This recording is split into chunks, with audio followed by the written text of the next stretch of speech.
Good morning and welcome to the final day of the Nigerian Economic Summit happening live in the FCT Abuja. We have been presenting Breakfast Central every day for the past 3 days, bringing you live updates from NES as well as discussing some of the biggest political stories. You're very welcome to the show. I am Olive Emodi.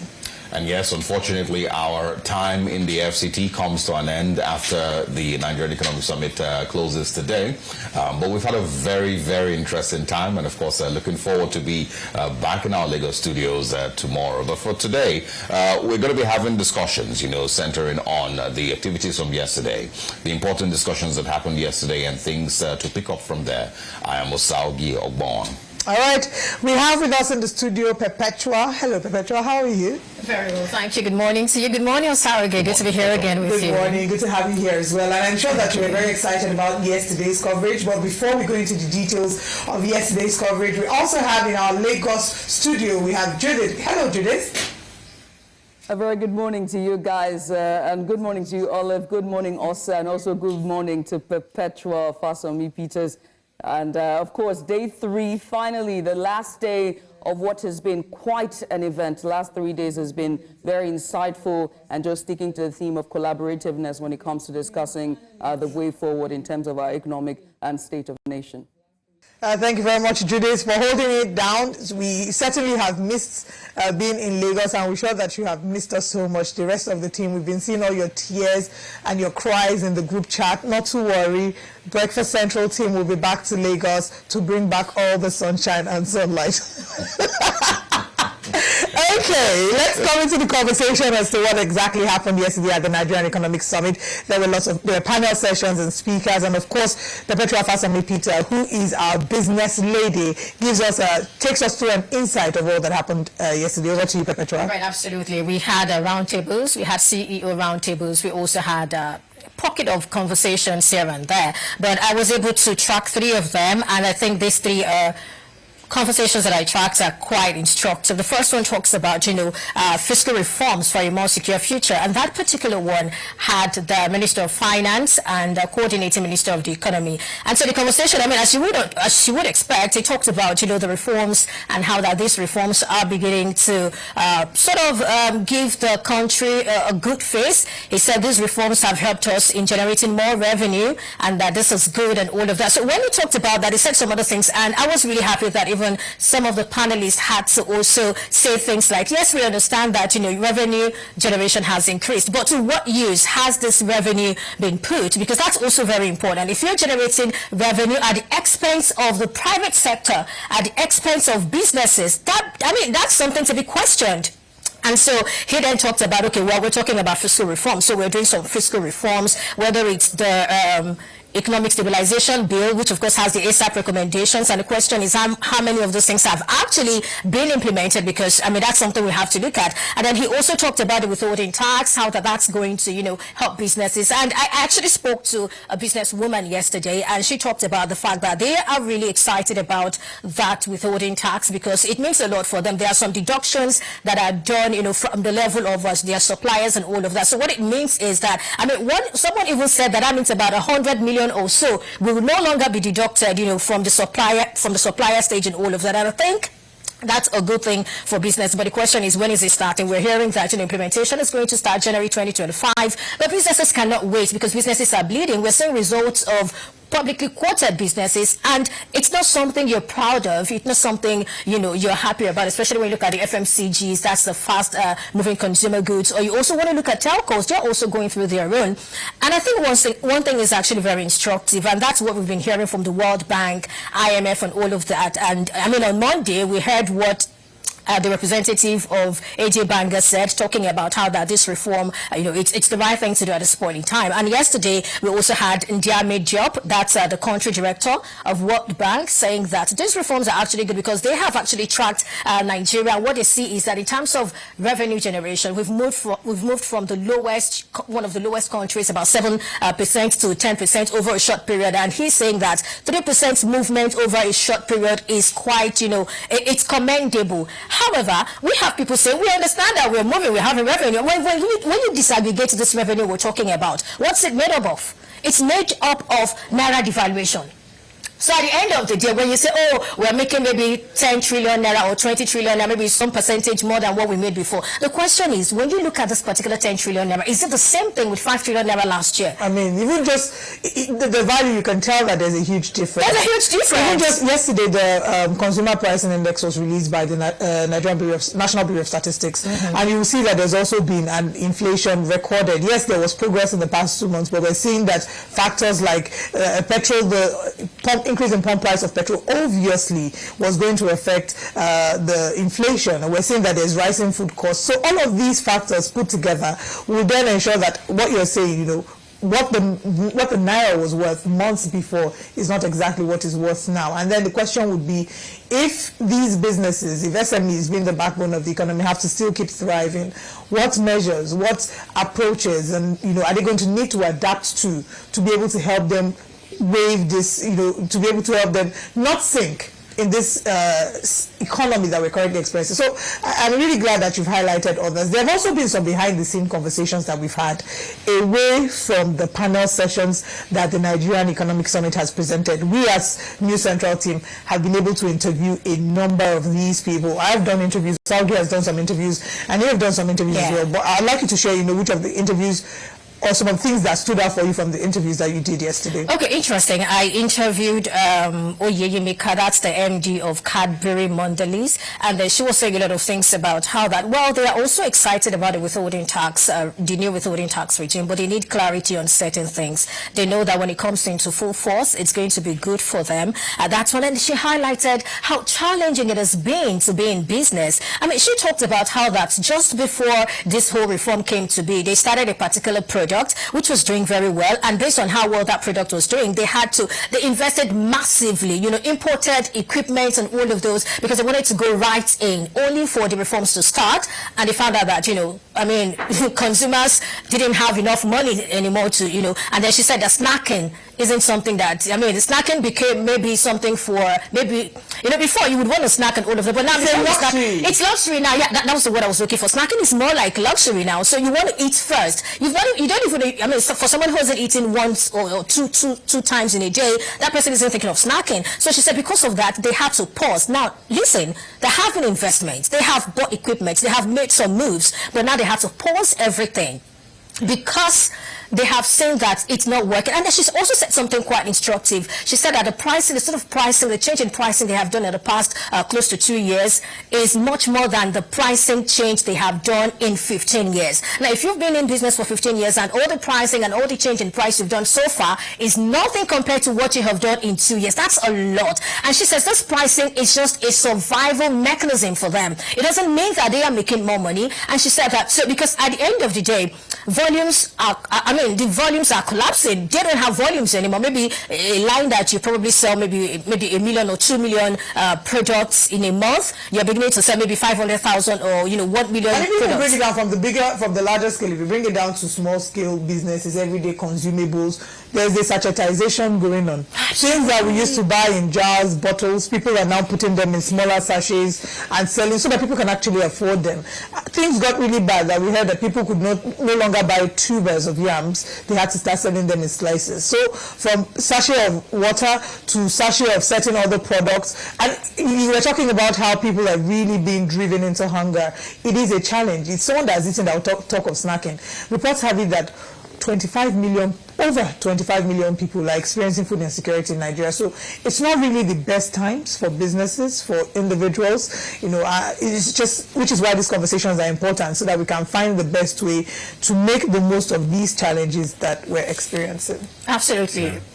Yeah. I mean, it's not good for anybody, I think these are some of the things that we've established in the last 3 days. It's not good for anybody. It's not good for the small business owner. It's not good for the multinationals. It's not good for, the, Nigerian family. We've seen Nigeria, that used to have the largest market share for some multinationals now drop, to maybe third or fourth position in the last few years. Mm-hmm. Yes, and of course a lot of them are closing shop, and leaving. And that's the actual reality. You know what's scary about them leaving? Because I remember during one of the panel sessions, I think Emeka, one of the person mentioned it, that they are leaving because they don't see a future. They're asking themselves, how long is this going to continue? And they don't see a future, they don't see an end in sight, and that is why they are leaving. And that is quite scary, if you ask me, because if multinationals, they have the best minds and all of those to, check their books and do all the data and calculations. If they are saying that they don't see an end in sight, if they are saying that they don't see a future, then what are we seeing? Yeah.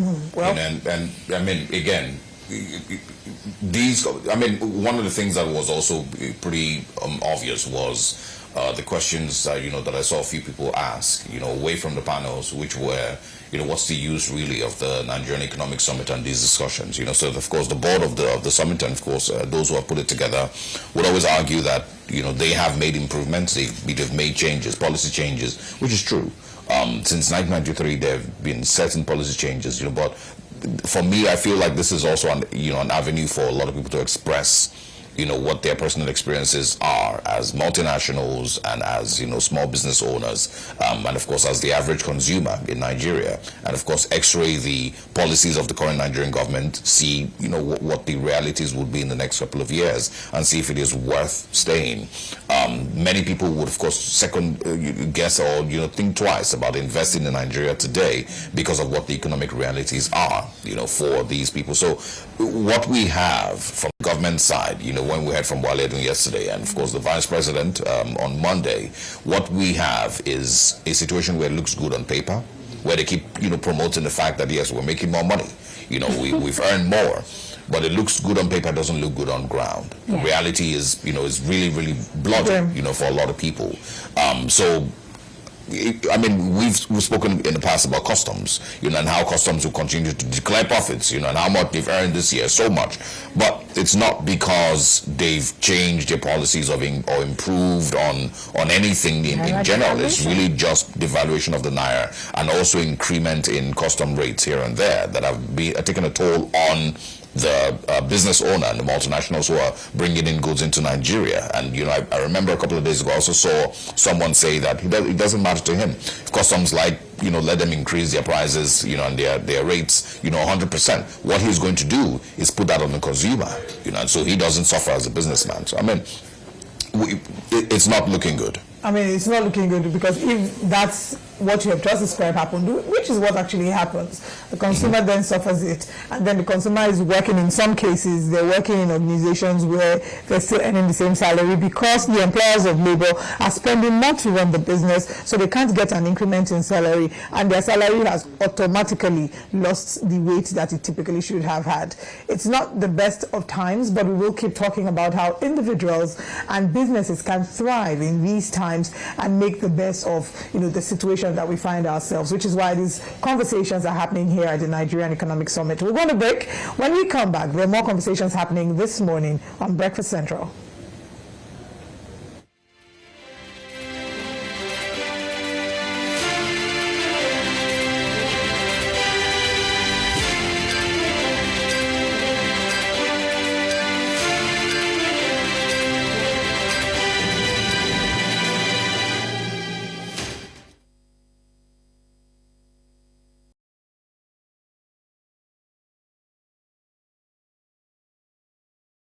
For, of course, those interesting highlights there, and of course sharing with you what our top stories are. It's time to take a look at the newspapers this morning and share with you the major stories making headlines across Nigeria this Wednesday morning. Pretty interesting ones there. We're going to take them one after the other just to share with you. I think the first newspaper we'll be taking should be either the Punch or the Daily Trust newspaper. Should be on your screen. It says there, inflation wearing Nigerians begging, borrowing for survival. That's the lead story there. And of course, I think it's definitely a very timely story on The Guardian, mostly because of the things that we've spoken about in the Nigerian Economic Summit. It also says, of course, it puts an infographic there on what's going on with Nigeria's economy and what the reality is for the average Nigerian. Low-income families unable to afford basic foods. Many Nigerians will struggle to meet their expenditures between now and 2025, says a CBN survey. We can also find, of course, 1.6 million hectares of land have been inundated by flood, climate-induced issues, and insecurity. And also by conservative estimate of the national average cost of a healthy diet, 1,255 naira. As of August figures, a family of four would require 150,000 naira a month to have a meal daily. And just to keep in mind that the minimum wage as of now, even if it's not clear that every state is currently paying it, is 70,000 naira. So half of what the estimate is to feed a family of 4. Also on the Guardian newspapers this morning, it says there, Nigeria, others may need 100 years to end extreme poverty, says the World Bank. Court sentences teenager to 5 years imprisonment for sexual assault. Power minister denies multiple grid collapses, blames minor trip-offs. I mean, whatever it is, that the nomenclature is, the fact is, for a good maybe 10, 12 hours, the whole or most parts of Nigeria did not have electricity supplies. I mean, whatever he wants to blame, that's the fact, and it should be embarrassing in 2024. And yesterday, I think it was one of the things that was brought up. How do we have a Nigerian economic summit talking about economic growth and the possibilities of economic growth when we still have power issues on this level? We can also find under the Guardian this morning that Abbas flays 10,000 naira monthly upkeep for pensioners.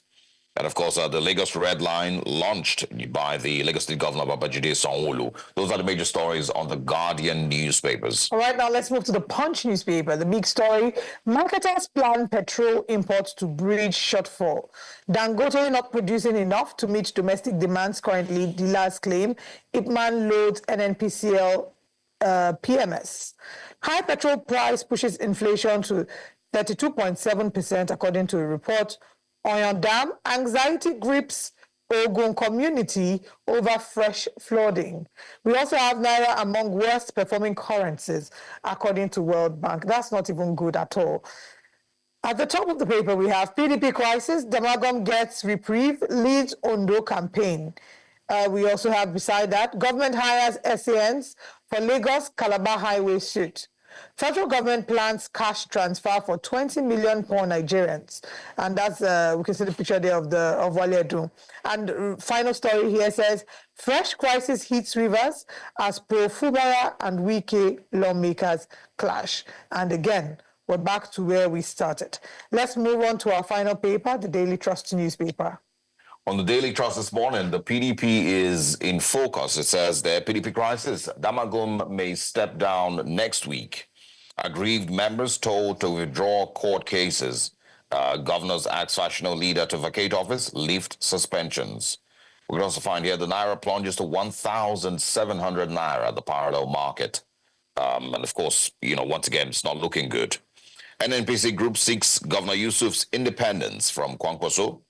Dangote Ipman meeting fails to hold. If you remember, on Monday, we had spoken with the spokesperson for Ipman, Okadike Chinedu, who, of course, who's informed us, that they were going to be meeting with the Dangote Group to at least clarify on what the price or likely price of petrol would be, and, of course, terms also on distributorship for Dangote Petrol. But on the Daily Trust this morning, it says the meeting failed to hold, and, nobody knows what that means, but it likely means a delay in meeting agreements with Dangote and, of course, Ipman having an agreement to become a major supplier of Dangote petrol. Passengers stranded as airlines cut domestic flights. Aside being stranded, it should also be important to know that flight tickets right now are extremely expensive. Power grid collapses twice in 24 hours as restoration efforts fail. Petrol price hike pushes inflation to 32.7%, and also cholera kills 45 in Kano State. Those are the major stories on the Daily Trust newspapers, and some of them, of course, are pretty telling, centered around the reality of the Nigerian economy.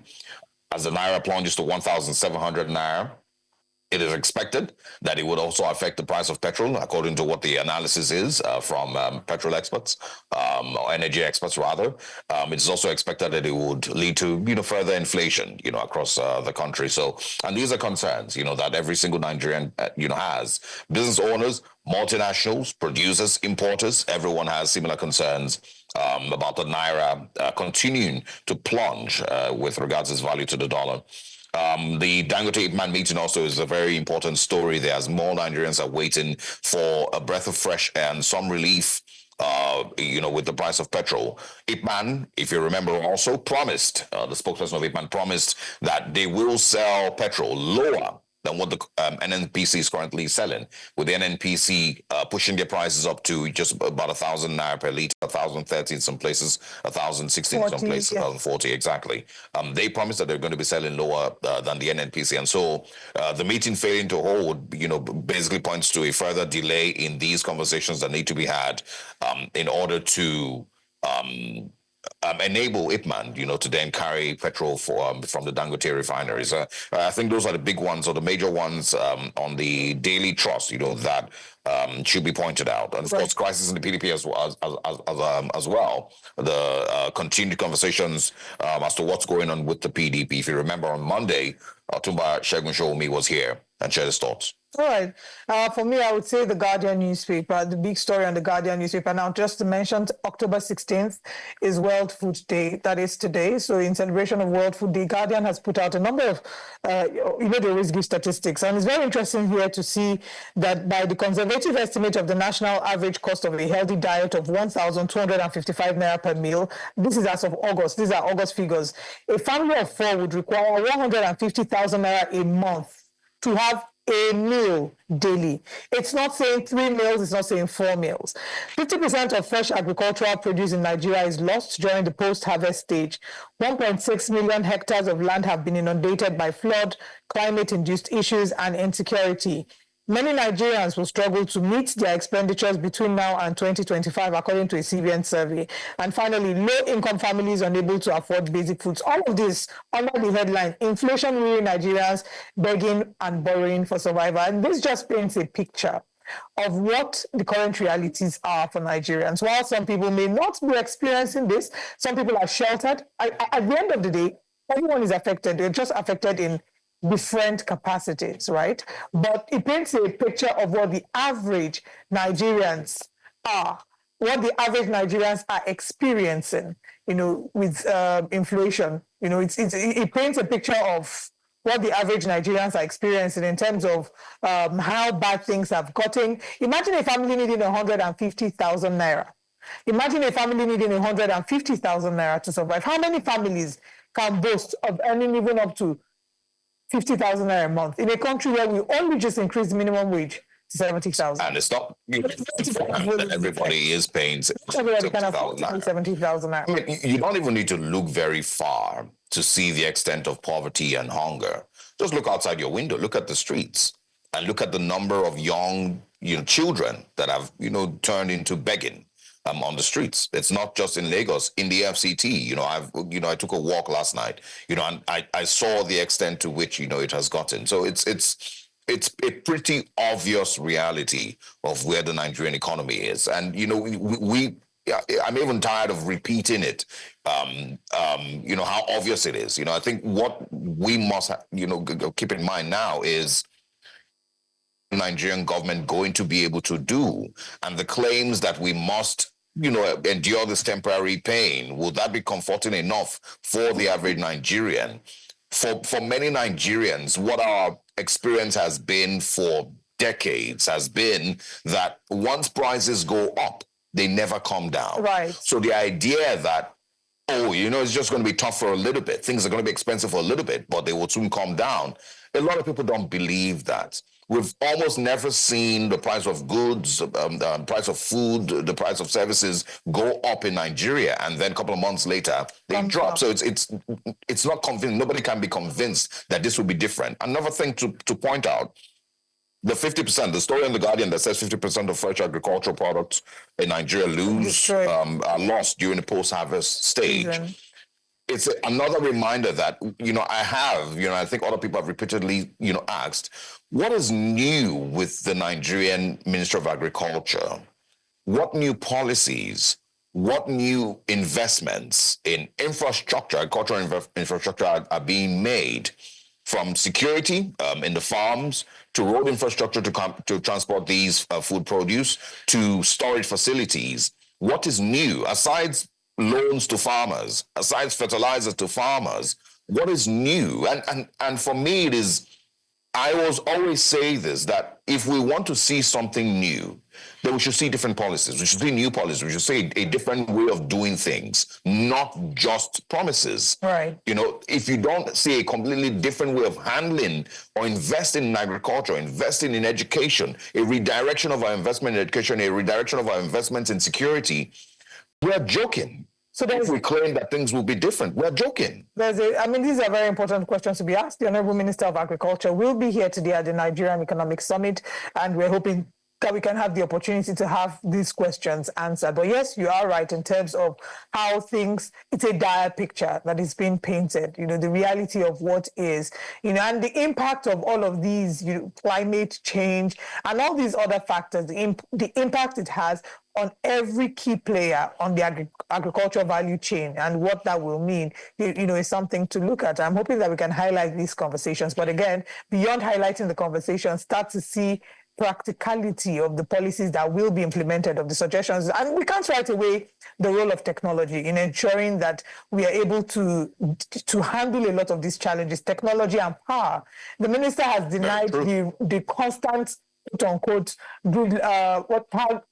the grid shutdown, grid collapse, thank you very much. He's denied it, saying it's strip-offs. But when you're talking about preserving produce, which we're seeing that 50% of the produce being lost in post-harvest season, one of the ways in which you're looking at preserving the produce, you then look at technology and then you look at power. And if these two don't work hand in hand, we will not be able to achieve it. Again, it comes back to the conversation of it being a collaborative effort. Everybody has to do their part. Power has to do its part. Private sector will do its part. The government will do its part. And together, it's a collaboration to ensure that we end up getting to that food security that we aspire to. And the interesting part of all of this is that these are new problems. If you're talking about 50% of produce lost post-harvest, it's not new. That didn't start last year or in the last, few years. It has been a reoccurring issue, for many, many years, maybe even decades. And so, again, if we do not see a change in policy, if we do not see a change or redirection of, investments in agriculture, then we're almost not going to see anything different. Same thing in every other sector. You highlighted once again the 1,255 naira per meal, to feed a family of 4. Look around you. And tell me how many average Nigerian families can afford 150,000 naira per month to feed, themselves and to feed the family. So it's tough. Again, I mean, just to mention that these are conversations that we'll keep having. The minister will be here, and we're hoping that we can have a conversation with the Honorable Minister of Agriculture this morning, not just at the Nigerian Economic Summit, but also here at Breakfast Central. Speaking of Nigerian Economic Summit, Joe Hansen is on standby to bring us updates regarding what to expect on day 3, the grand finale at the Nigerian Economic Summit. It's over to you, Joe Hansen. What's happening today, and where are you?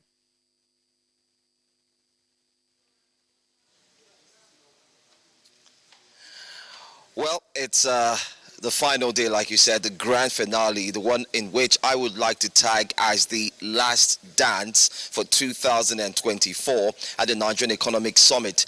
Just like I said yesterday, right behind me again is that stage that you would get to see, and that's where you would have the final talk, the final conversation that will indeed hold here. Yesterday, there was indeed a very, very strong conversation that indeed had a lot of persons, a lot of people talking, be it the participants, the attendees, the delegates. They kept talking about it, and it had to do with the fact that the coordinating minister of the economy, of course, the minister of finance, talking about Mr. Wale Edu, had said that they are staying the course. Just in case you do not know, for the past 3 days, the most used word at the NES 30 is staying the course. Staying the course. Now you might wonder what's staying the course. Well, it's actually about following through with the plans and the strategy of the current administration, which is the Renewed Hope strategy, in which economists have pegged to be one that would eventually yield positive fruits. But how positive will these fruits be? That's one question. And how long are we going to wait for these fruits to yield? Now, aside that, yesterday, the Minister of Finance actually said that they will be staying the course, and they are certain, with all certainty, that everything will indeed come to place. But then again, that's just one question that everyone is still asking. But today, today is another day, and today we are expecting to have the Vice President who will be here to close this event. Not just that, we're also expecting a lot of speakers. This morning, as I speak to you, we would be having the CEO's breakfast. They would be having this at different halls. The halls are not just here, but outside of this area, outside at the main place where you have the hotel rooms and so on. You would find the halls there. That's where the CEOs will be gathering. They would be talking, especially looking forward to how Nigeria's economy could actually grow from what it was to what it would be in the future. Now, don't forget, we also have an increase as well, and that conversation would be one conversation we'll have later on with Olive and Osaoge. But let's quickly tell you what to expect today. Now, like I rightly said, this morning we're expecting the CEOs to gather, and it's going to be the CEO breakfast meeting. That will be one of the first one that will take place this morning. It's going to be at the Lagos Kogi room. After that, you also have another gathering as well, where you would have elevating the role of data and information in the national food security conversation. Now, that's a very good one to also look forward to by Borno and Anambra Cross River room. That's where you have it. So the conversations would finally culminate today, like I said, when the Vice President makes a return here on day 3. Hopefully I would get to hear another speech compared to the one he gave, especially on the first day. So these are some of the things we're looking forward to have. In between, we'll give you more updates on what's happening, give you more reports on the latest, and of course feed you with every single thing that you need to know. Back to you, Osaoge. Welcome once again to Nigerian Economic Summit Day 3 as we broadcast from the FCT at the venue of the Nigerian Economic Summit. As we wrap up things today, we keep the conversations going and, of course, continue to expand on some of the key points that have been made so far moving forward. We remember also we're going to be doing one-on-one interviews as we continue with the rest of proceedings for today. One of the things that has made headlines in the last 24 hours is the revelations that Nigeria's inflation rate has hit 32.7%. And we are going to, of course, be letting you know what that means, what this means for the Nigerian, what this means for the Nigerian multinational company, what this also means for small and medium scale businesses. There's analyst. It's so good to have you. And Osaoge just mentioned that coincidentally, we are here at the Nigerian Economic Summit, and the conversations have been all about staying the course and that there's going to be a rebound. We're going to see an improvement in Nigeria's economy. And just few hours after the coordinating minister of finance and of the economy, talking about Mr. Wale Edud spoke, we just saw that the inflation has indeed gone up again.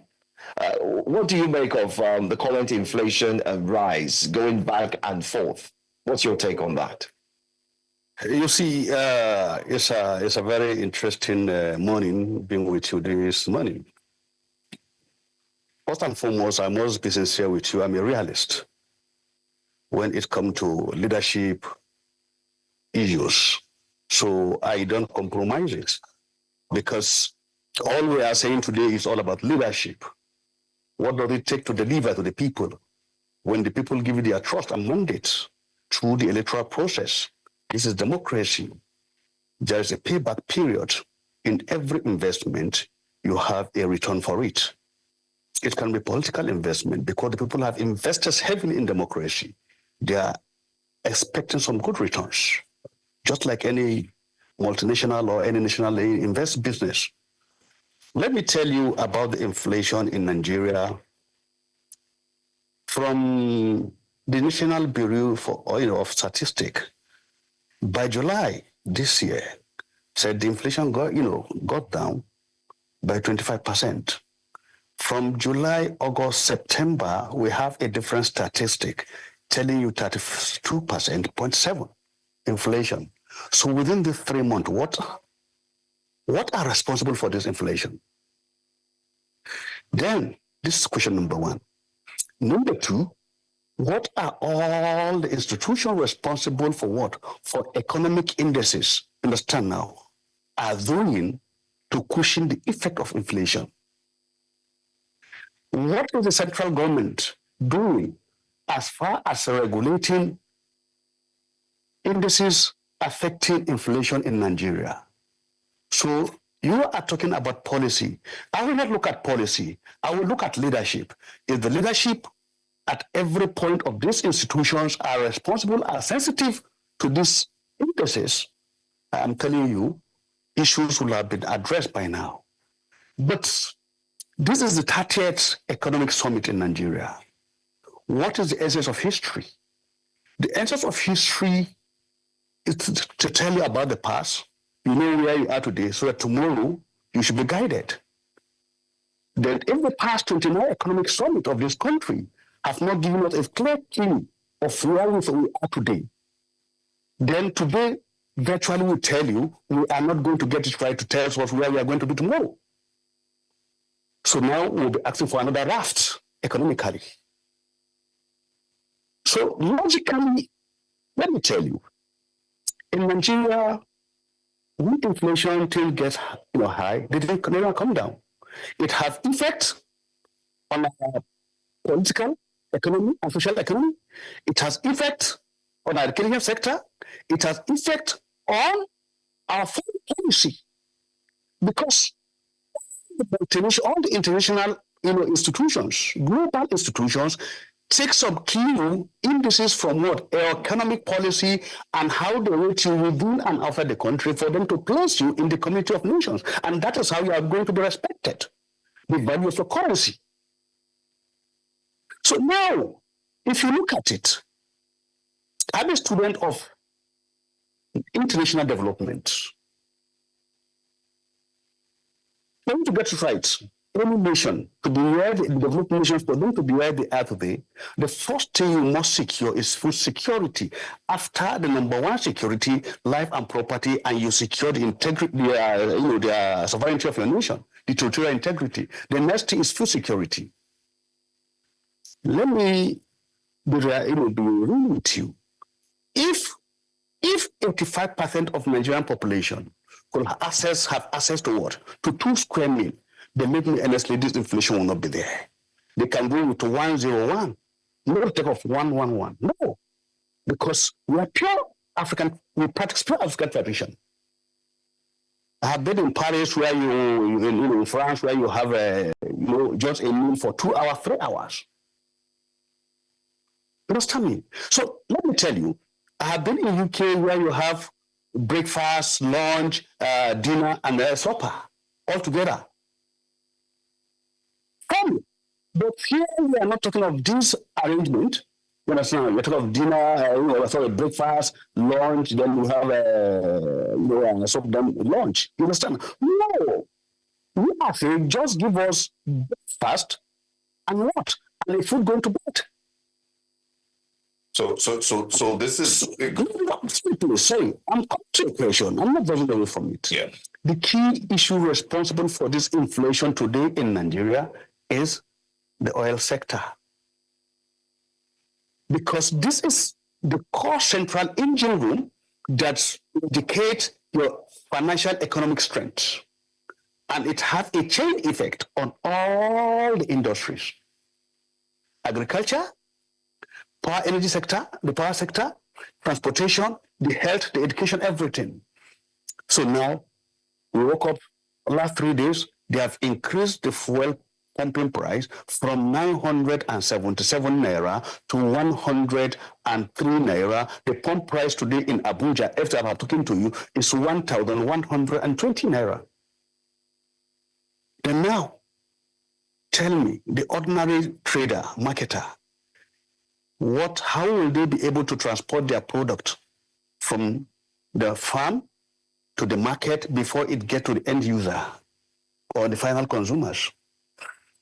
Your products, whether what 20,000 naira you want to get to market and get 25,000 naira, transportation is taking 10,000 naira out of it. Then how do you do it? I have a practical experience. I went to buy 52 bags of oil. It cost me 150,000 naira. Then that shows variably each one will cost you 3,000 by analysis. Then if I should add cost of transportation, then get it to market, who will buy a tuber of yam for 5,000 naira? So this is the effect, what we are saying. So now, if you look at it, this oil sector, you have regulated. After the regulation, then what we opt to see is supposed to be an open market, a neutral market to everybody. Get your product from anywhere you want to get it, give it a price, want to sell at whatever price, it is open, you understand now? But they still give it a bottleneck. Somebody is, an institution is controlling it from somewhere. But who is this person controlling it? Very good. That is NNPC Limited. If I said it is an open market, go there, get your product from anywhere, sell it at whatever price, then why should they be regulating the price for Dangote refinery? But sorry to butt in. The same NNPCL just a few days ago said they are giving the Independent Petroleum Marketers Association the reason and opportunity to go ahead and deal directly with Dangote. That's one. Secondly, in a meeting that was held, even with the DSS being involved, they had negotiated that they can go ahead and buy how they want to buy. So is it that there is a cabal? Do we still have a cabal that is controlling the price and not wanting to let go, as it were, so that Nigerians can heave a sigh of relief? Let me take you back to this film written by this guy coming to America. In one of the clips, you said, look, you said in the barber was telling the guy, you said, I should test the soup. Where is the spoon? Where is the spoon? Where is the spoon? You did the day ahead. Then you said there's a policy. When it comes to implementation, you still give them a bureaucratic process to sign some document or not that is not favorable to them. And the last consumer, what are we saying? I'm a realist. Let's go by it. You understand now? So look, it's not all about policies. We need practical implementation of issues that touch the lives of what? Of the Nigerian citizens. That we bring down the cost of what? Of the last product to your doorstep, whereby you'll be happy with the government of the day. We're supposed to, be enjoying in this country because the best form of government is democracy.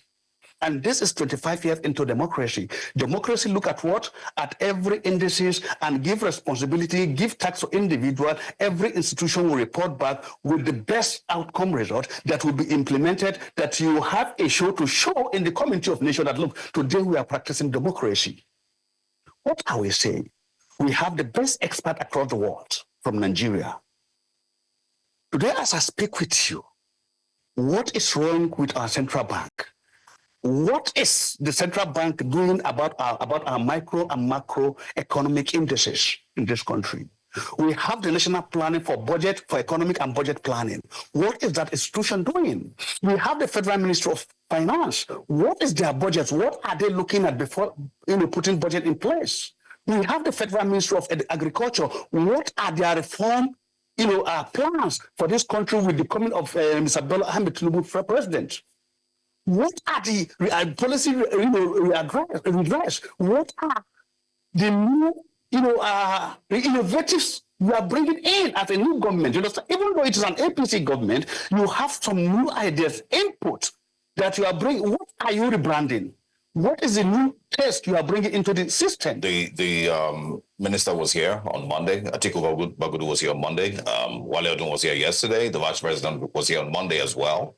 And a lot of people can see that and say that it shows that they have some belief in change, in changing policies, and of course, what needs to be done. But I want you to once again reiterate on your question on leadership. Is this directly pointing fingers to the current administration and saying in one way or the other that they are leading very poorly? Fantastic.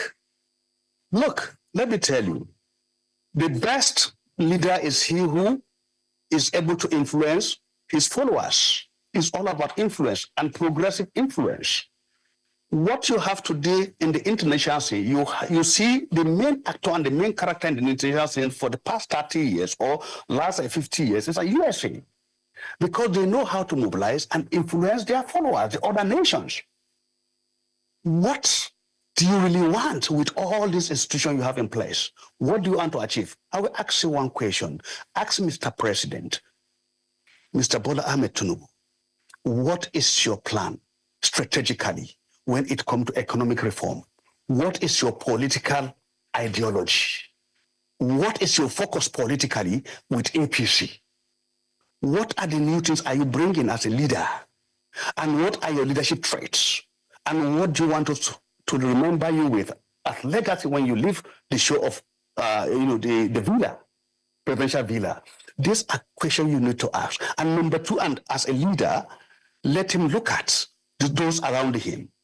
They have the qualification, but do they have what it takes to implement critical issues to get results for you? Because the essence of sugarcane is the sweetness. If the sweetness is not there, it's no longer sugarcane. But we've seen the ministers actually working, back and forth very hard, very strongly. I mean, the Minister of Power has ensured that there's light, even though the national grid has collapsed more than many. Let me tell you, I told you I'm a realist. I need things that will work practical, and I have practical experience. I will tell you from research A, B, C, this is the result. Let me tell you, check back the last 10 years. When it comes to rainy season, let me tell you the truth. Rainy season, the water level is high at the Kangi Dam. We have how many turbines working in the Kangi Dam? Now we have about 4 turbines working. We have about 12 chambers for the Kangi Dam. So now the 4 turbines that are working, they work at maximum rate during the rainy season because we have enough rain for the turbine to work. Then as the rain drop and we enter the dry season, all these turbines, the water level goes down. The turbines will now find it difficult to work as expected. So the work they'll be generating at that aspect will be lower than what we have now. So they are working at their optimum capacity. We have enough and excess what? Energy supply to give out. And let me tell you. So you think that it will stop raining? Listen, I will give you the logic there. During rainy season, most of the government offices are not using ACs. They off it. Only in Abuja or everywhere? I told most of the government offices. You understand now? I'm very careful with my words. Okay. You don't use them because this is rainy season. You understand now? Number two, most people now don't on their fridge. They are off. They rely on what? On tea. So all this energy we are saving, you understand now, will be a surplus for those that don't actually need it. Where people leave their houses for offices and market, their trading, business areas, you have energy to save. And now we have a lot of energy beyond expectation. Then they can say anything about it. But let's get to the dry season. By the time we goes into the dry season, like especially by January, February, and March, it will be a different story. They will tell you the national grid has collapsed. Why is it that it is always year in, year out during January, let me say from December, January, February, March, we have this crisis with energy, electricity. But when it comes to rainy season, we don't have issue with it. But now, look at it again. All the consortiums or these chencos or discos they call them, we increase the price of tariff of of electricity supply during the rainy season. But when the supply drops during the dry season, why wouldn't they revert back and reduce it?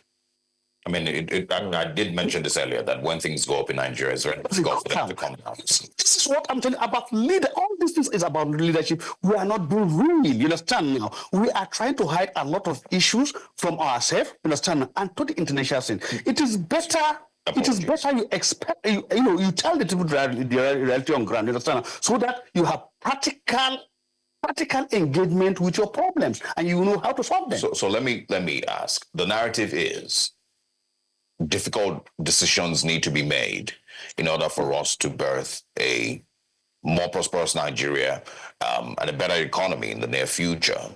The vice president, of course, made the same statement on Monday, where he says they understand that Nigerians are suffering, but they have no other choice. So what are the things that you see today that tell you that even with these difficult decisions, we're still not going to see any succor in the near future? Fantastic. One thing is missing.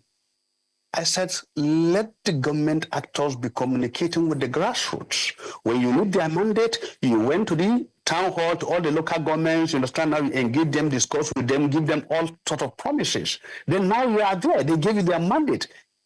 They have keyed into what? Your political manifestos. Now you are already there. So engage them, go there, tell them what is happening. We are sorry, this is the reality on the ground. Let me tell you, we cannot continue to condemn. We appreciate where we need to appreciate the government. I've seen in the last month where the government have shows one some debt recovery, debt payment of about $22 billion. Then this is good for our nation, because this is also a very positive testimony that we are making good financial, breakthrough when it comes to debt, payment of debt in the international institutions. So now what I'm saying here is that, look, whatever you are doing that is positive, you tell the people this is why you are going through this hardship. This is our policy. We have the gestation period, and after this gestation period, this is what we are expecting. You understand now? You give timeline. Everybody will now follow you from A to B, from B to C. But when there is this logical arrangement in your policy making, implementation, and monitoring, you understand now, and the end result should be communicated to the people that matter. That is the grassroots. They are the one complaining, not those in the offices that take home 250 to 500,000 naira at the end of every month. No. So the issue here now is let the government be communicating with the people, number one. But they're doing that. You do that. But they're doing that. They are doing that. Yes. But what is the effect? How? So I think I just want us to look at this. I mean, the government is trying. The president spoke to Nigerians on October 1st, and he had put up a clear indication of some of the plans. He said they're going to actually even call for the youths for a youth confab, for 30 days, in which the youths have reacted differently about that 30 days. He also mentioned the CNG buses. Well, maybe if you say that they're not communicating, that's a different thing. But if you say in terms of implementation, we would agree maybe that we're not seeing some of these things materialize or into fruition. Why I said they are not communicating, when he was looking for the mandate, the election of the electorate, he went to the grassroots, have a town hall meeting. Why can't you do the same? What are the function of all the ministers and their essay?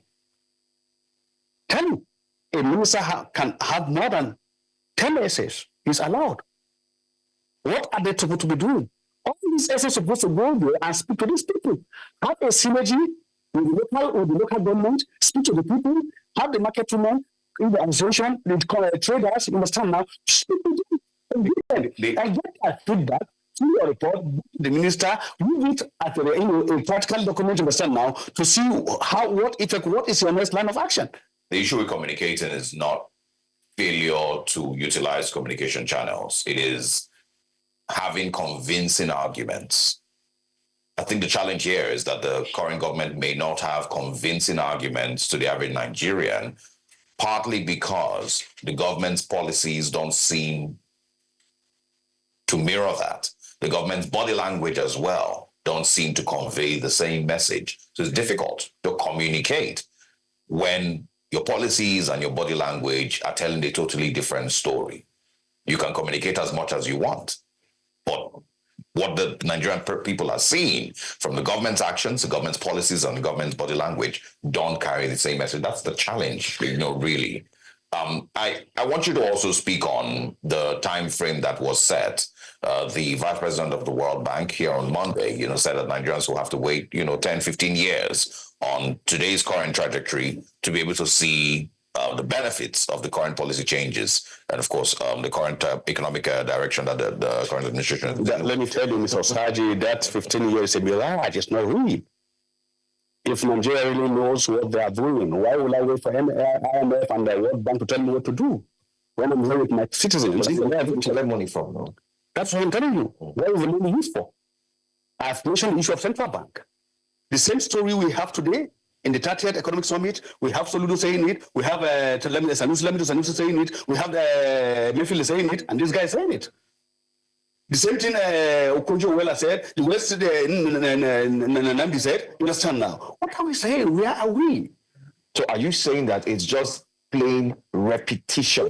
Let me tell you. Talk and personal action. Look, let me tell you, you said you are regulating, you did this, you did that, you understand that the price of the petroleum product continue to increase. Where are the modular refineries?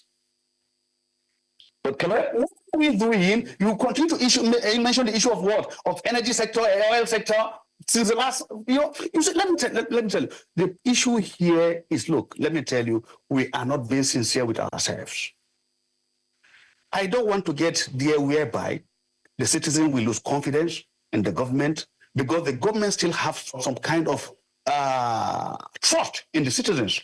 Because if they talk, we listen to Mr. President, we listen to Mr. Vice President, we listen to the ministers, you understand now, we go home. But the fear is that when the citizens have lost the trust and total confidence in the central government, you understand now, and we have lost it with the state government. That is why most of the time the federal government will tell you, go back to your governors and ask them what are they doing with their monthly allocation, what they get from the central government. You understand now? So now everybody is looking up at what the central government. By the time we lose the confidence and the trust, you understand now, we'll be heading towards a failed nation. Quickly, there's people who would argue that we found ourselves here because of the Buhari administration.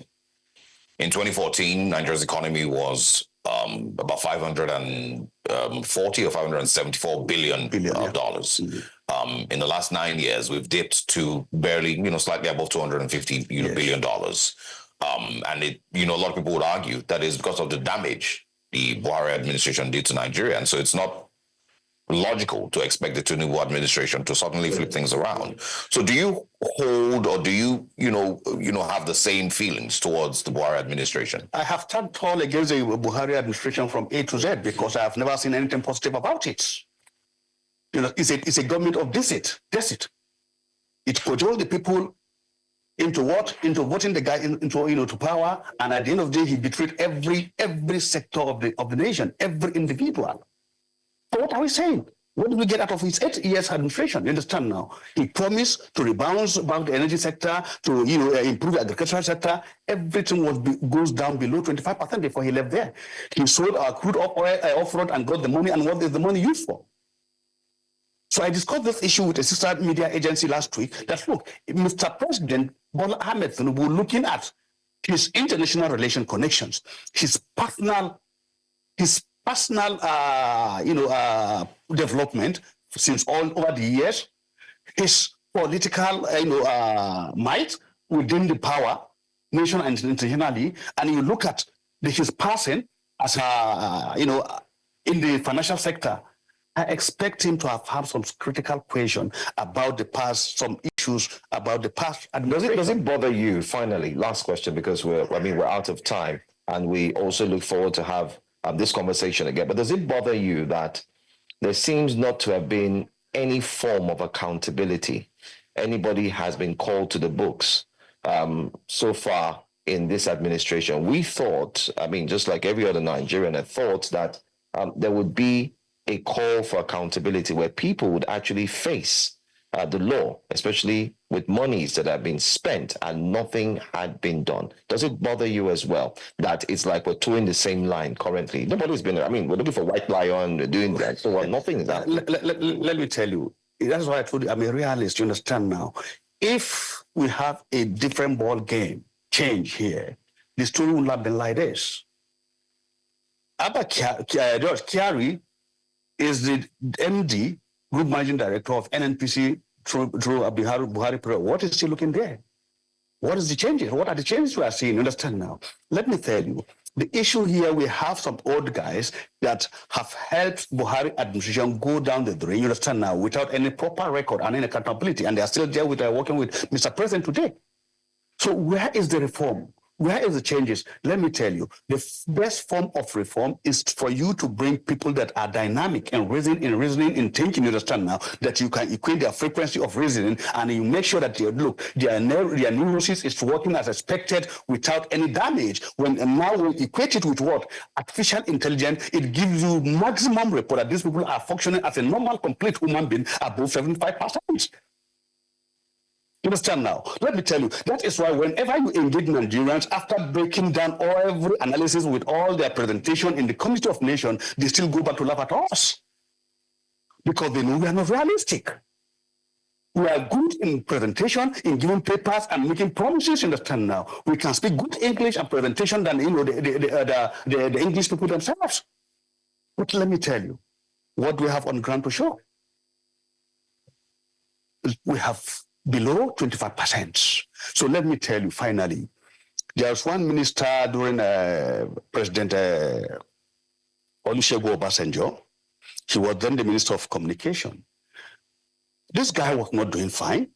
They asked him on several occasions, what is the problem with the communication sector? He said, look, I'm doing my best.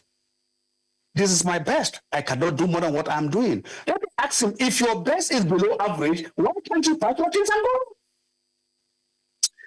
Look, guys, we need a drastic change. And I believe this president will take us there. I have hope in him, you understand now. But let's give him time and see. Because time is of essence. This is just barely 1 year. I believe if you look at things constructively and practically with all sorts of leadership, I think something needs to be done. Okay, all right. Strategically. All right. I mean, thank you so much, Dr. Abdullah, for speaking with us. Your points have been made known to us. I mean, you've highlighted some of the critical conditions we find ourselves in, and you still believe as well. I think I'm going to use the word. You still believe that we should stay the course, which has been the most used word at the NES 30. Absolutely. All right, thank you very much for stopping by and for chatting with us. We, of course, look forward to speaking with you again, as always. Let's now move to Perpetual, who's still here at the Nigerian Economic Summit to share with us where she is and, of course, what's going on this morning. Perpetual?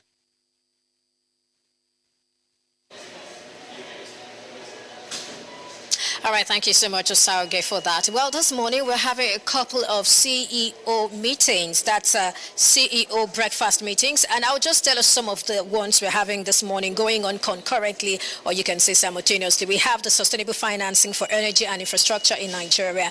I think this is quite instructive, looking at, energy prices in Nigeria. Not only that, Nigeria has vast, potential for energy and also has a lot of demand. And that in turn presents opportunity for investment. But we're not seeing the level of investment that we want in that particular sector. There are so many challenges in that sector. So I think that having this conversation is quite instructive. And at the end of the day, by the time the Green Book is presented by NES, hopefully the government will make use of, whatever recommendations we have therein and make the needed change. Now, apart from that one, like I said, many of them will be going on concurrently. We also have another one that says charting the course for seamless public-private transitions. That's interesting. Remember, there have been talks about, some national assets, selling down some national assets, making monies from them, raising money from them, and, just selling it to people who are capable, people who will be able to run them and make them even more efficient and effective for Nigeria and, of course, for the people. We're looking forward to that conversation also. It's ongoing right now anyway. So this breakfast conversation, CEO breakfast meeting started about 8 a.m. this morning. That's a second one. Another one is this one that talks about elevating the role of data and information in the national food security conversation.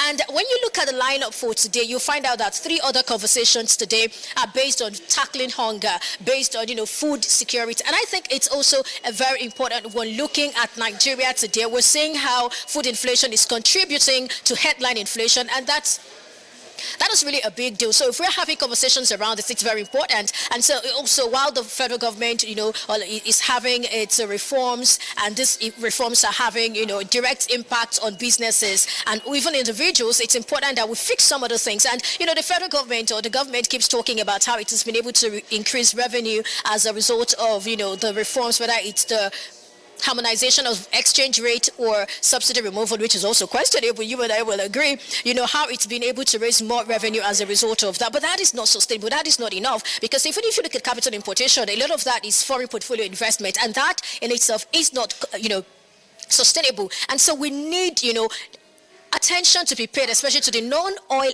aspect, the non-oil sector, and agriculture is that non-oil sector. And we are looking at how the government can dip in, whether it is investment or anything at all.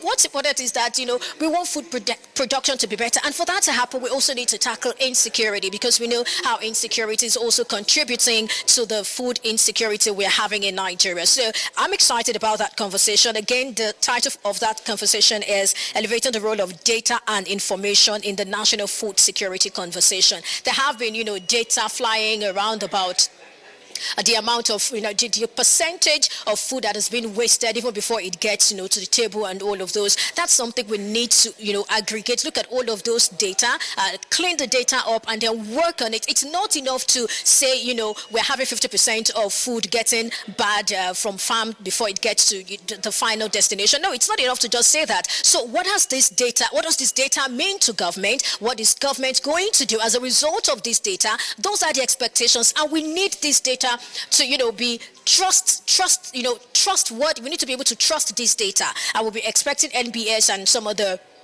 groups to actually work on that. So that's one. And then we'll be having the Honorable Minister of State for Agriculture and Food Security on that panel. So, it's interesting to know that we'll be speaking to the people who can effect the needed change. That's one. And then another one is transitioning from scarcity to security. Transitioning from food scarcity, food insecurity to security. That's also very important. And finally, let me talk about this one, which is tackling hunger. That's a plenary session, tackling hunger. And for here, we'll be having the Honorable Minister of Agriculture and Food Security himself, that's Abubakar Kiyari. It's interesting. And one of us, Oliver Modi, will also be moderating one of these food panel session. So it's interesting. I look forward to that, and we also hope to project that live. But really, it's very important that we talk about this thing, tackling hunger. We need to tackle hunger. People are hungry. Nigerians are hungry. People are no longer feeding as much as they are supposed to feed. There are so many things competing for the little change in the wallets of Nigerians, and they have to prioritize. Parents are prioritizing. Some of them are not eating because they have 5-year-olds, 4-year-olds that they need to feed. And some of these 5-year-olds and 4-year-olds, they're not even feeding them well. We're talking about malnutrition. This malnutrition we're talking about, it's not just about what's happening in the north. It's not just about, the MSF report talking about how dire the situation is in the north. It's not just about the north. We're talking about Nigeria here. We're talking about malnutrition. We're talking about hunger. And these are issues that must be attended to. These are issues that must be addressed. And it's quite interesting to know that the Minister of Agriculture and also the Minister of State for Agriculture are going to be here. I hope they are here, and I believe that Nigerians, the panelists, will not make it easy for them. They are going to, hold them by the jugular, ask them real questions, and Aaron Oliver Modi, I trust her, she's going to do amazingly well on that panel also to ensure that we get answers. It's not enough to talk. We've been talking since day one, right? So we've been talking, so today we're just saying, okay, what's left to be talked about? We'll talk about it. But beyond talking, when it's all been said, when and how will it be done? That's something that News Central would definitely follow up with. And a very good morning to you. If you're just tuning in, you're watching the live coverage for the final day of Nigerian Economic Summit. The 30th anniversary has been non-stop conversation for the last 3 days about the best way to stabilize the economy and move it forward. Now, Nigeria's Minister of Finance has expressed that the federal government's commitment to growing the nation's economy and creating jobs for millions of youths in the country. Now, the minister made this known during a high-level panel discussion at the sidelines of the Nigerian Economic Summit holding in Abuja. Perpetual Fasami Peters reports. Take a look. Minister of the Economy, the country director of the World Bank, among other high-level panelists. The session themed Fiscal Reforms for a More Secure Future sought to measure government's current reforms and the impact on the state of the economy. The finance minister maintained that the reforms are working, especially when compared with available macroeconomic indicators. The macroeconomic reforms are working. If you grill the World Bank on some other indicators, GDP, the budget deficit, the balance of trade, and so forth, they will tell you they're all positive, they're all going in the right direction. So what we need to do is to sustain. Questions were asked on the attitude of government officials towards its current reforms and its plea for citizens' change of attitude. The panelists said yesterday that the government needed to show good faith by leading by example. Is the government listening, and which areas should Nigerians expect to start seeing plugging of holes and tightening of belts so that we can see less wastage and possibly begin to see ministers looking very lean as a result of them tightening their belts? Thank you. It is not reform without end. it is not belt tightening without end. So what the government is now pivoting to what will grow the economy, create jobs, reduce poverty, which is the president's overall aim and objective. Other panelists also sought to know measures being put in place to improve the nation's spending culture in a bid to alleviate the hardship being faced by citizens. So once you collect more revenue, the other part of the equation is how do you spend it better?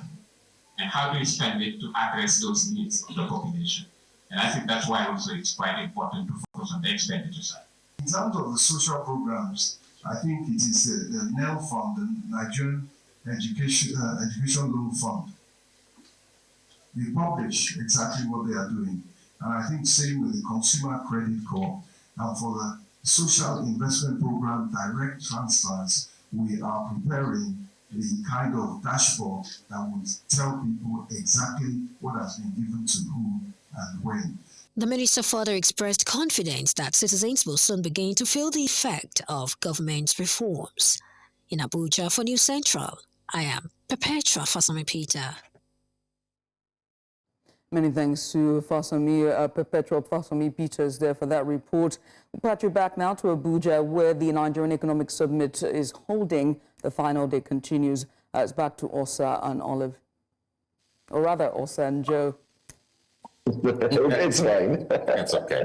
All right, thank you very much, Judith. And also thanks, Perpetual, giving a breakdown of where we are. And also the things to expect today on the third day of the Nigerian Economic Summit, looking like it's going to be a very powerful wrap-up of the three-day event.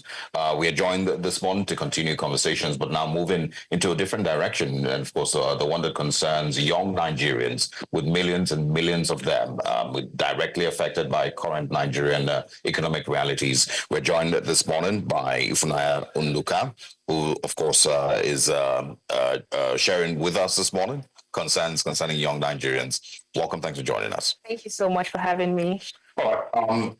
If you could do a top two issues for the average young Nigerian, what are two things that you would point out? Hunger and unemployment. How much worse has it gotten? So I can't put numbers to it, but I can say it has definitely gotten a lot worse. A whole lot worse, because it's hard to put food on the table. It's hard to move from one place to another, and then there is hardly any job for young people to also, generate income for themselves. So I cannot necessarily put numbers, but I can tell you that definitely it's not good. Yeah, I mean, the unemployment figures are currently 5.3%. Even if many people disagree with the NBS for this new metric. Absolutely, I disagree with it as well.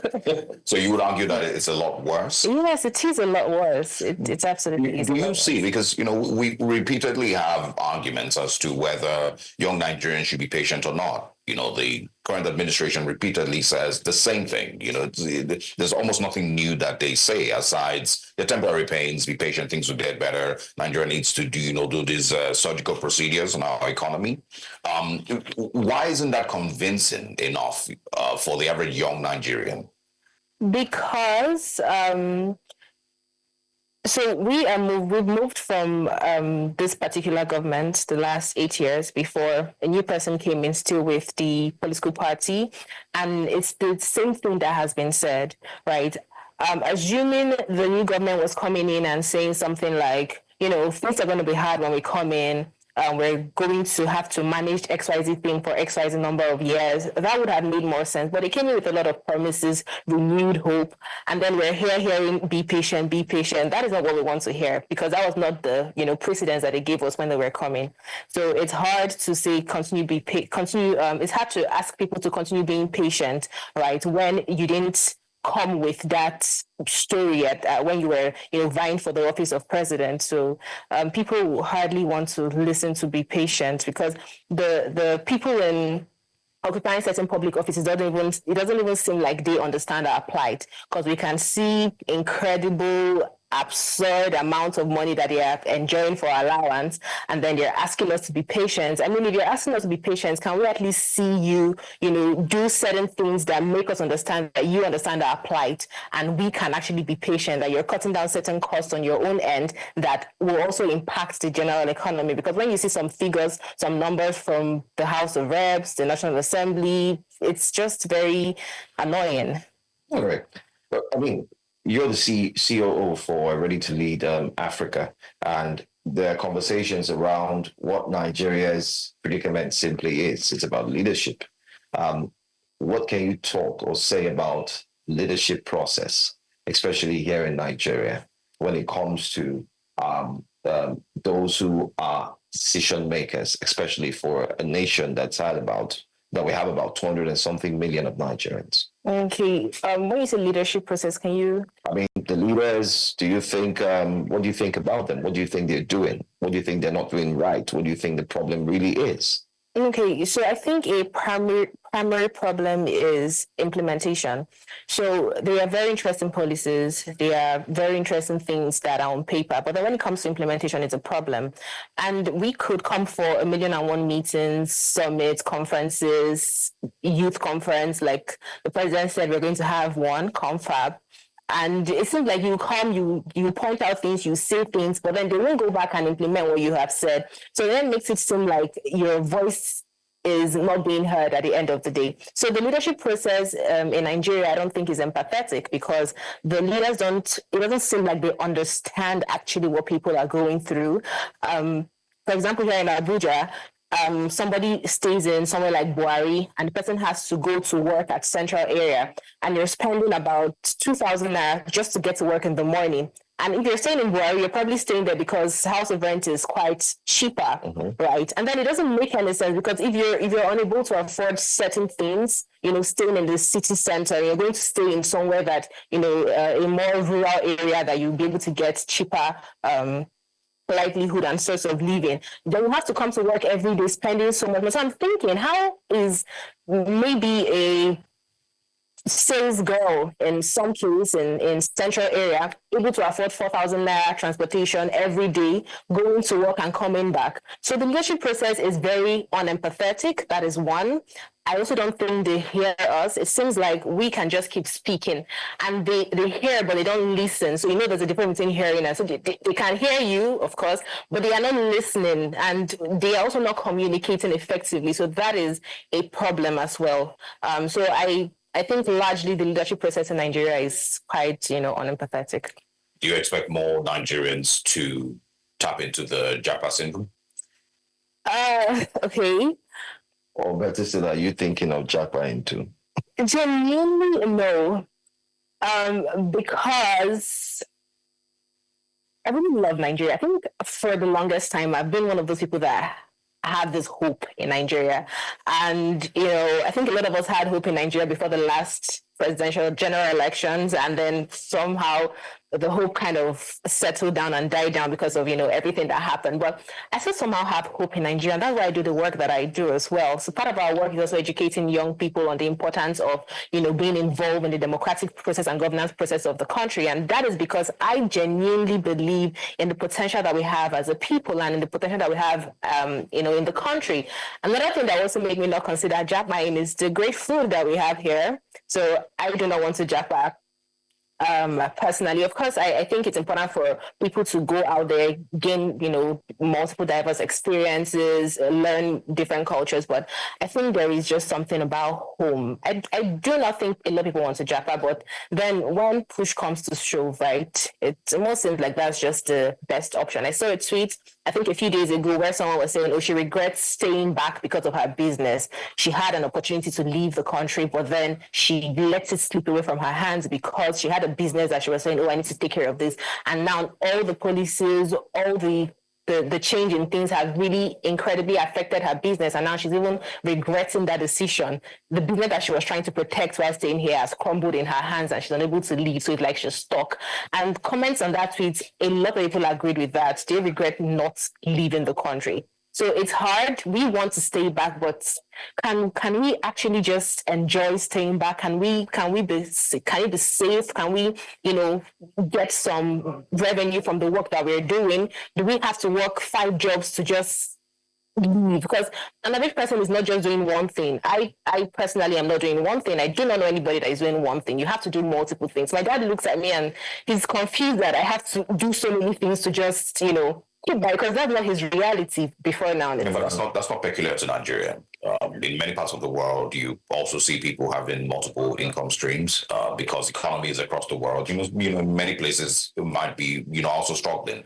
May not be as bad as, the Nigerian situation, but, it might be a little, tough here or there. So if you were going to, as the head of your organization, or part of your organization, if you're going to, advise young people, we're currently seeing a democratic process that not a lot of people can trust in, an electoral process that is also difficult, to trust. So if you're going to advising young people in Nigeria today, what would you say to convince them, aside the, quality of our food, what other things would you say to advise them to have some faith in the Nigerian journey?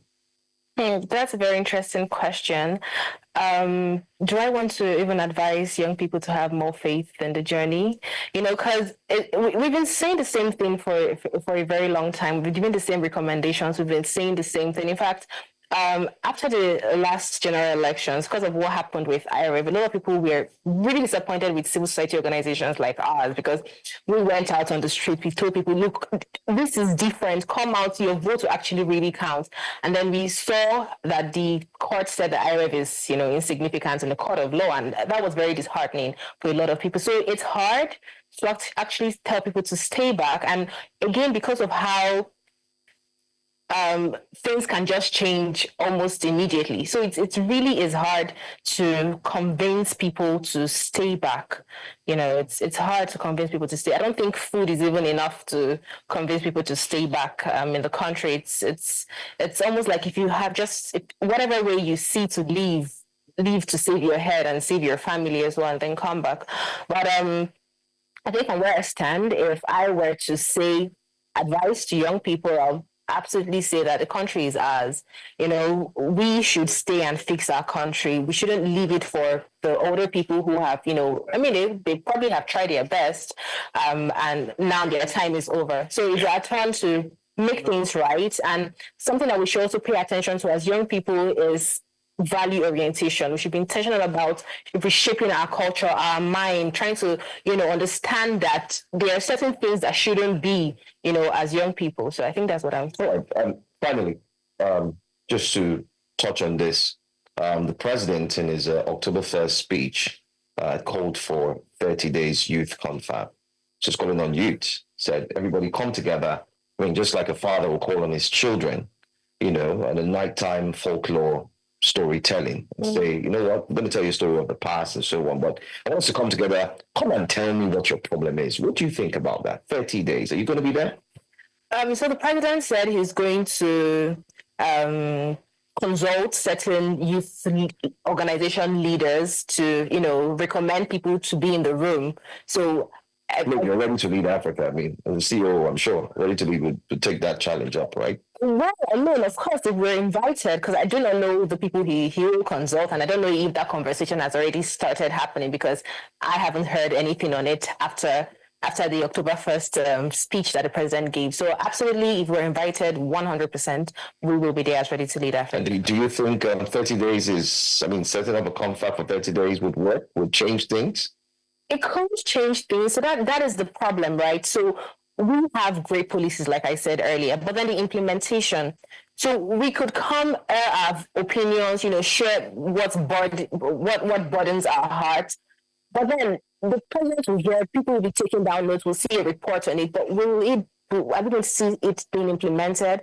Are we going to see something being done? It's hard to say. I want to be optimistic and say, okay, it's possible that we'll have some better implementations this time. But 30 days confab, he wasn't very clear on whether it's going to be a stretch or one day in each state or something like that. But I don't think 30 days a stretch in one location will make it. I mean, that's the thing. Sense. That for me is one of the interesting aspect of the questions that must be asked. The Nigerian Economic Summit has pulled together thought leaders, heads of industry, ministers, the vice president, and it's happened for 3 days. What type of guy? Of course, they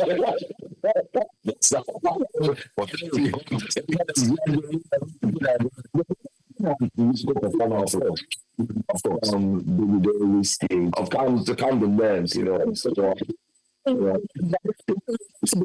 these conversations, and it might happen across multiple states, across the 30 days. You're just saying that. I've told you that's what I said earlier. There was no clear communication on what that will look like, what the framework of that 30 days. Very good. Anyway, Ifunaya Nduka, CEO ready to lead Africa. Thank you so much for joining us. Thank you so much for speaking up for the youth as well. I mean, we're on the other side of the divide. Remember, we need to just stay neutral and, of course, get as much as possible to get to hear from the likes of your personality and those who are talking about the current economic situation. So, well, thank you. We're still live at the NES 30. We're live here in Abuja, the Federal Capital Territory. Olive is somewhere in the building. She's having a very, very interesting time speaking to some of these thought leaders and those who are canvassing for a change, especially concerning Nigeria's economy.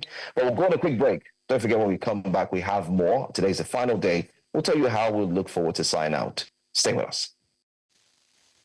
Powerful days here at the Nigerian Economic Summit. We finally will be coming to an end sometime today. Breakfast Central, of course, wraps up in just a few minutes, but most importantly, proceedings for today continue. In the last 3 days, we've heard from thought leaders, heads of industry. We've heard from persons in different parts of the country discussing the way forward with Nigeria's economy. We've also heard from the Nigerian Vice President who was here on Monday. Atiku Bagudu was also here present. Wale Adun was here present. And of course, many other industry leaders, heads of multinational organizations also here at the Nigerian Economic Summit. It's time for us to say goodbye as Breakfast Central, but remember that the summit continues till the end of today. We want to thank everyone who was a part of our production and thank everyone who, of course, put this together. We, of course, expect that there will be follow-up conversations on where Nigeria is going with these discussions, and interesting policy decisions will be made. From me, it is goodbye, and of course, for the rest of the Breakfast Central crew, it is goodbye. We'll see you in Lagos.